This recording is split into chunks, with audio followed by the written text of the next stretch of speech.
Assalamualaikum warahmatullahi wabarakatuh.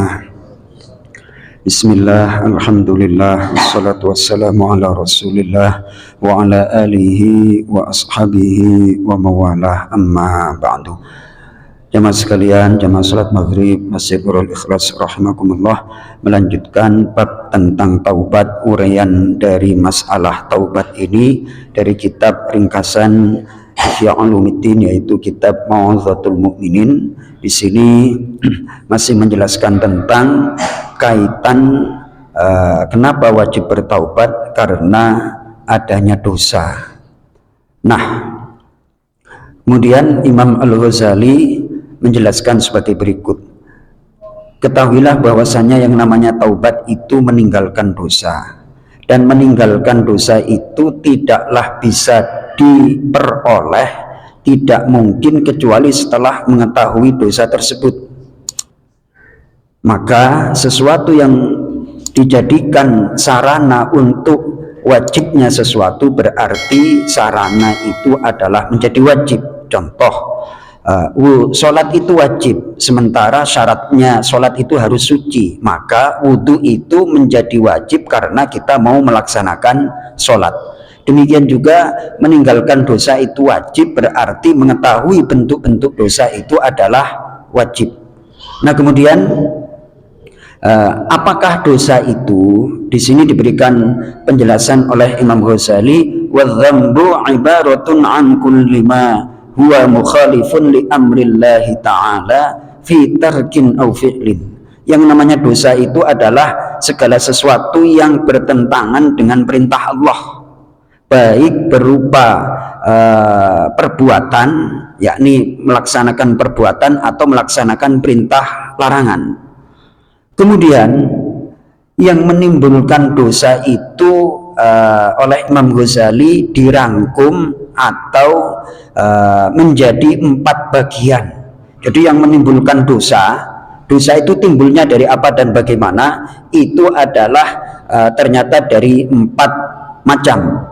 Pertama adalah dosa karena sifatun rububiyatun, yakni dosa karena kita merasa bahwa kita itu seperti Tuhan. Kok bisa demikian? Urainya seperti ini. Sombong itu adalah sifat yang layak untuk Allah. Membanggakan diri itu adalah sifat yang layak untuk Allah. Dipuji itu adalah sesuatu yang layak untuk Allah. Manusia itu ketika dipuji hakikatnya adalah kekurangannya ditutupi. Lah, kenapa manusia kok suka dipuji? Itu berarti ada sesuatu yang kurang dari pengertiannya.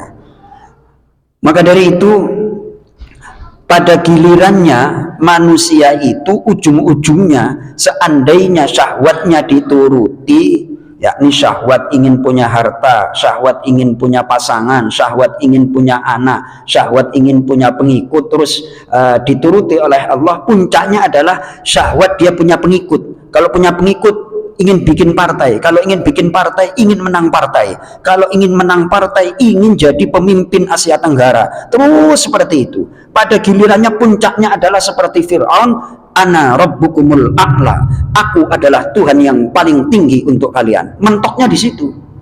Itu namanya sifat rububiyah. Jadi manusia itu merebut sifat ketuhanan Allah, dan itu adalah dosa yang paling tinggi, Mas Toto. Jadi ada 4 dosa: merebut sifat Allah, kemudian dosa di sini adalah sifat syaitoniyah, kemudian sifat bahaimiyah, kemudian dosa sabu'iyah. Apa itu syaitoniyah? Apa itu bahaimiyah? Apa itu sabu'iyah? Jangan sekarang diterusin satu-satu aja, ya kan?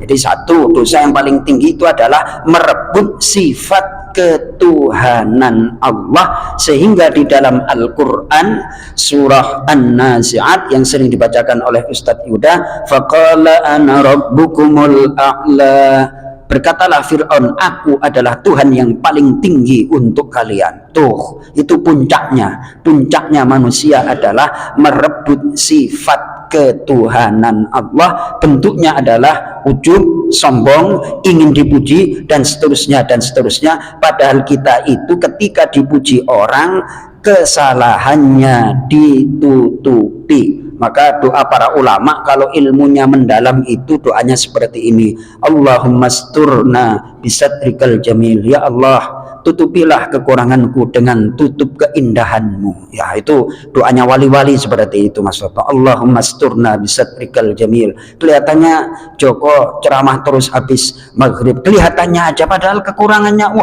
lebih banyak daripada. Nah, itu kalau kita sadar, tapi kan enggak. Nah, apalagi di medsos sekarang itu antar umat Islam saling tuding menuding. Kalau sudah saling tuding menuding, berpotensi untuk aku yang paling benar, yang lain salah. Nah, masalahnya kajian-kajian yang model seperti ini kan nggak laku, Mas Toto. Yang laku di YouTube itu yang pokoknya bad news it good news. Pokoknya berita jelek itu pokoknya ada menjadi berita. Kalau nyolot misalnya sono sini, wah itu yang paling laku. Tapi kalau materinya datar-datar seperti ini, paling dilewati aja, skip kayak gitu. Akhirnya ya kayak gini. Bisa diterima, Mas Toto?